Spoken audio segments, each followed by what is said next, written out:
இங்கிருச்சு ஜூதி சன உங்களை அடிக்கிறது இல்ல, உங்களை கொன்னு புதைக்கணும் இந்த மாதிரி வேலை செய்கிறவங்களை.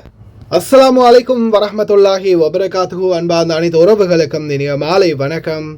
நம்மளுடைய வளமையான ஃபோன் டேமேஜ் ஆகிடுச்சு. இன்றைக்கி மறுபடியும் ஃபோன் கிடைக்க போனதால் ஏதோ இருக்கிற ஃபோனை வச்சு கிடைக்கிற மாதிரி கண்டென்ட் ரெடி பண்ணியிருக்குது. நிறைய பேர் அனுப்பியிருந்தாங்க, அடிக்கிறாங்களே காப்பாற்றுங்களேன், யாருமே இல்லையா, என்ன தான் ஆச்சு, ஏன் இப்படி அடிக்கிறாங்க, கேட்க பார்க்க யாருமே இல்லையா அப்படின்ற மாதிரி ஒரு வீடியோ அனுப்பப்பட்டிருந்துச்சு.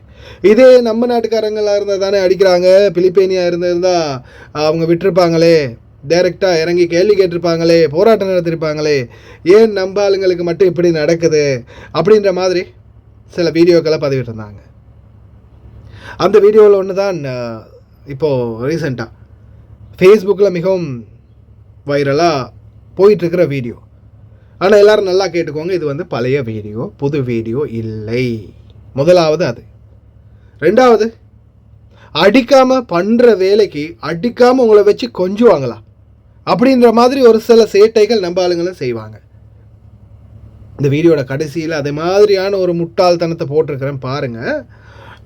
அதே போல் தான் இதோ இப்போ நீங்கள் இந்த சைட்டில் பாருங்கள், அதுதான் வீடியோ. போட்டு அடிக்கிறாங்க, செம்மையாக அடிக்கிறாங்க அப்படின்ற மாதிரி போட்டிருந்தாங்க. உண்மைக்குமே பார்க்குறதுக்கு ரொம்ப கவலையாக இருந்துச்சு. ஆமாம், ஆனால் இது இந்த நாட்களுக்குள்ளே நடந்தது இல்லை. எல்லா தூதரகத்துலேயும், சவுதி அரேபியா மெயினாக குவைத் 2 தூதரகத்துலேயும் கேட்டாச்சு, இது சம்மந்தமான எந்த ஒரு அப்டேட்டும் இல்லை.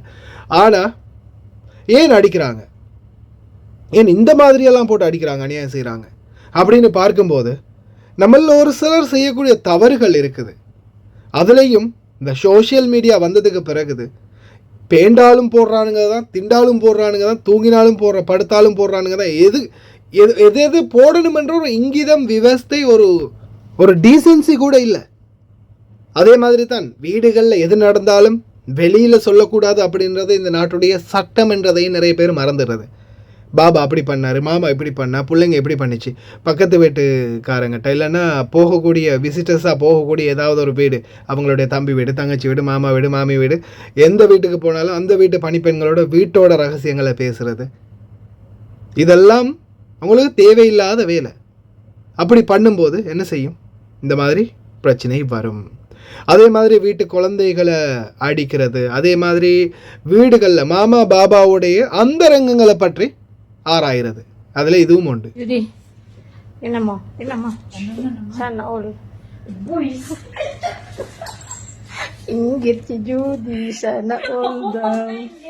இதில் நான் மறைச்சிருக்கிறது அந்த குழந்தை ஒன்று வருது, கால் அடியில் அந்த குழந்தை இருக்குது, அதை வச்சுக்கிட்டு இந்த லூசுங்க விளையாடுது.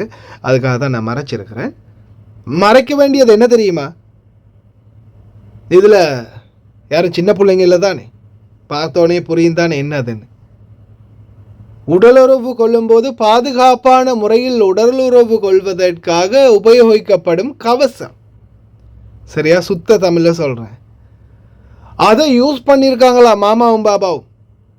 அதை இந்த 2 பைத்தியகாரிகளும் எடுத்து வச்சு அதுவும் வீடியோ போட்டு, கெஸ் வாட், என்ன இது சொல்லுங்க பார்ப்போம் ஃப்ரெண்ட்ஸ். கரும்பு முடிச்சவங்களா, எதை காட்டணும்ன்ற ஒரு விவஸ்தை, ஒரு இங்கிதம் இல்லை. இந்த மாதிரிலாம் பண்ணினா உங்களையெல்லாம் அப்படியோ அள்ளி கொஞ்சி வாரி அணைப்பாங்க இல்லையா. கேவலம், வெட்கக்கேடு. எந்தெந்த பேசணும், எது பண்ணணும். இதுக்கு முன்னாடி அப்படித்தான் உள்ளாடைகளை மடிச்சுக்கிட்டு அதை காட்டிக்கிட்டு ஒரு பொம்பளை வீடியோ போட்டான். அதுக்கப்புறம் அதை போட்டதுக்கு ஐயோ அம்மா அணத்தை வாங்கிட்டான், என்னை அசிங்கப்படுத்திட்டான், ஜட்டியை தூக்கி லைவில் தூக்கி 1000 ஆம்பளைக்கு முன்னாடி காட்டும்போது வெக்கம் இல்லை. அதை நம்ம சொல்லி அதை புரிய வச்சா மானம் போயிடுச்சு. மறுபடியும் லைவை போட்டு இல்லாட்டி வீடியோ போட்டு கிடந்து கத்துறது. உனக்கு என்னம்மா, நீ கத்துவ, உனக்கு என்னப்பா, நீ பைத்தியம், நீ என்ன வேணாலும் பேசலாம், நாங்க அப்படியா, நாங்க சரியாத்தான் பேசுறோம். எங்கள் அண்ணன் செந்தமிழன் சீமான் அண்ணன் தான் நினைவுக்கு வாரார். உனக்கு என்ன, நீ பைத்தியம், என்ன வேணாலும் பேசலாம், நாங்கள் புத்தி சொல்லி தானே மனுஷருக்கு பேச முடியும். அதால் நீங்கள் உங்கள் மேலே இருக்கிற தவறையும் சரி பண்ணிக்கோங்க. பாபா அடித்தார், மாமா அடித்தாங்க கொண்டாங்கன்னு சொல்கிறதுக்கு முன்னாடி நீங்களும் அதுக்கேற்ற மாதிரி ஒழுக்கமாக இருக்க பழகிக்கோங்க சகோதர சகோதரிகளை. சரி, அதே மாதிரி இந்த மாதிரியெல்லாம் அடித்து துன்புறுத்தி காயப்படுத்தி ஏதாவது உண்மைக்குமே இந்த மாதிரி அடுத்தது ப்ரூஃப் எவிடன்ஸோடு இருந்தால் உடனடியாக அதை உங்களுடைய தூதரகத்துக்கு அல்லது நாட்டில் இருக்கக்கூடிய ஏஜென்ட்டுக்கு, மெயினாக நாட்டில் இருக்கக்கூடிய ஏஜென்ட்டுக்கு அந்த டீட்டெயில்ஸ் அனுப்புங்க. இங்கே இருக்கிற ஏஜென்ட்டை அனுப்புறதுக்கு முன்னாடி நாட்டில் இருக்கிற ஏஜென்ட்டுக்கு அனுப்புங்க. நான் தூதரகத்துக்கு போவா, இல்லை வெளிநாட்டு வேலைவாய்ப்பு பணியத்துக்கு போவா, இல்லை நீங்கள் எதுக்கு முடிவு எடுக்கிறீங்களா அப்படின்ற கேள்வி அந்த ஏஜென்ட்டுக்கிட்ட கேளுங்க.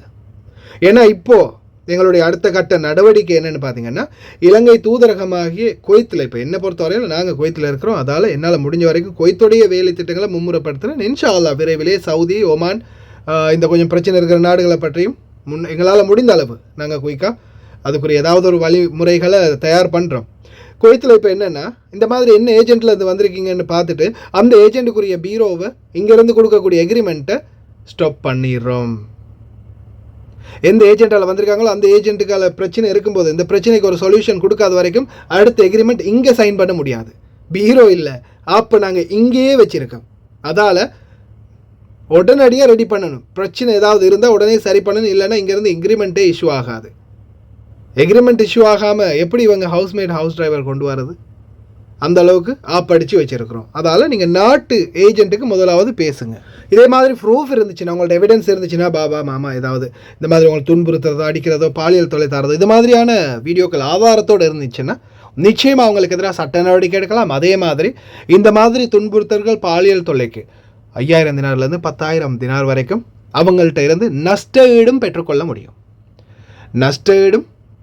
முடியும். அதால் தயவு செய்து இது சம்மந்தமாக நான் பல இடங்களில் பேசியிருக்கிறேன். பல கட்ட தகவல்கள், பல கட்ட வெரிஃபிகேஷனுக்கு பிறகு தான் உங்களுக்கு இந்த தகவல்களை சொல்கிறோம். ஆதாரத்தோடு கொண்டு வந்தீங்கன்னா 5000லேருந்து 10,000 தினார் வரைக்கும் இவங்கள்ட்ட வந்து நஷ்ட ஈடு வாங்க முடியும். ஓகே, அதால் தயவு செய்து பயப்படாமல் இந்த மாதிரி பாலியல் தொலை பண்ணினா எப்படியாவது முடிஞ்சால் ட்ரை பண்ணி எங்கேயாவது ஒரு இடத்துல கேமரா வச்சு சரி ஒரு ஆதாரத்தை திரட்ட பாருங்கள். அதே மாதிரி நாட்டில் இருக்கிற ஏஜென்ட்டுக்கு டைரெக்டாக பேசுங்க. இங்கே இருக்கிற ஏஜென்ட்டுக்கு பேசினா தானே இவன் இங்கே இருக்கிறவன் காசு போயிடும்ன்ற பயத்தில் உடனே கஃபீலுக்கு கால் பண்ணி சொல்லி எதையாவது மண்டே கழுவி இதை வேறு மாதிரி டீல் பண்ணுவாங்க. ஆனால் நீங்கள் நாட்டில் இருக்கிற ஏஜென்ட்டோட பேசுங்க. நான் எம்பசிக்கு போவா, வெளியே போனேன் அதுக்கப்புறம் பிரச்சனையாகும். ஏன்னா உங்களுக்கு தெரியுமா, இங்கே இருக்கிற ஏஜென்ட்டுகளுக்கு வேற ஒரு பிரச்சனையும் இல்லை. கஃபீல் இப்போ நீங்கள் வீட்டை விட்டு பாஞ்சிட்டிங்கன்னா அடுத்த ஹவுஸ்மேட்டை வந்து அவங்க கொடுப்பாங்க, இல்லைன்னா பணத்தை கொடுத்துருவாங்க. கொடுத்துட்டு என்ன செய்வாங்க, நாட்டில் இந்த ஏஜென்ட் அனுப்புவாங்க இல்லையா, புதிதாக இன்னொரு ஆள் அனுப்புவாங்க இல்லையா, அனுப்பும்போது இதுக்குரிய கமிஷன் காசு அவங்க ஸ்டாப் பண்ணிவிட்டு நீங்கள் அனுப்பின ஹவுஸ்மேட் வந்து பாஞ்சிட்டாங்க, அவங்க பாஞ்சதுக்கு இந்த பொம்பளை அனுப்பியிருக்கீங்க, இது கணக்கு சரியாக போச்சு, சரியா, அந்த பெண்மணியை நீங்கள் அனுப்பின பெண்மணி பாஞ்சிட்டாங்க, அவங்கள பற்றின டீட்டெயில்ஸை நாட்டில் தேடி பார்த்து அவங்கள்ட்ட காசு வாங்கிக்கோங்க அப்படின்னு இந்த ஏஜென்ட்டுகள் வந்து டீலிங்கை முடிச்சிருவாங்க. அதனால் நாட்டில் இருக்கிற ஏஜென்ட்டு தான் செம்மையாக அடி வாங்குறது. அதனால் முடிந்த வரைக்கும் நாட்டில் இருக்கிற ஏஜென்ட்டுக்கு நீங்கள் இந்த விஷயத்தை கம்ப்ளைண்ட்டை பண்ணுங்கள்.